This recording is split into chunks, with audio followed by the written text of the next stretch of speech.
شروع اللہ کا نام لے کر جو بڑا مہربان نہایت رحم والا ہے۔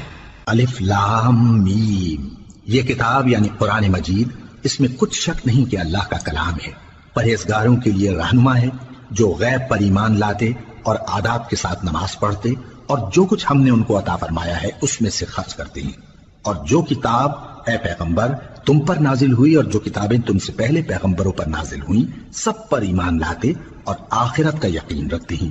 یہی لوگ اپنے پروردگار کی طرف سے آئی ہوئی ہدایت پر ہیں اور یہی لوگ کامیاب ہیں۔ جو لوگ کافر ہیں انہیں تم نصیحت کرو یا نہ کرو ان کے لیے برابر ہے، وہ ایمان نہیں لانے کے۔ اللہ نے ان کے دلوں اور کانوں پر مہر لگا رکھی ہے اور ان کی آنکھوں پر پردہ پڑا ہوا ہے اور ان کے لیے بڑا عذاب تیار ہے۔ اور بعض لوگ ایسے ہیں جو کہتے ہیں کہ ہم اللہ پر اور روز آخر پر ایمان رکھتے ہیں، حالانکہ وہ ایمان نہیں رکھتے۔ یہ اپنے خیال میں اللہ کو اور مومنوں کو دھوکہ دیتے ہیں، مگر حقیقت میں اپنے سوا کسی کو دھوکہ نہیں دیتے اور اس سے بے خبر ہیں۔ ان کے دلوں میں کفر کا مرض تھا، اللہ نے ان کا مرض اور زیادہ کر دیا اور ان کے جھوٹ بولنے کے سبب ان کو دکھ دینے والا عذاب ہوگا۔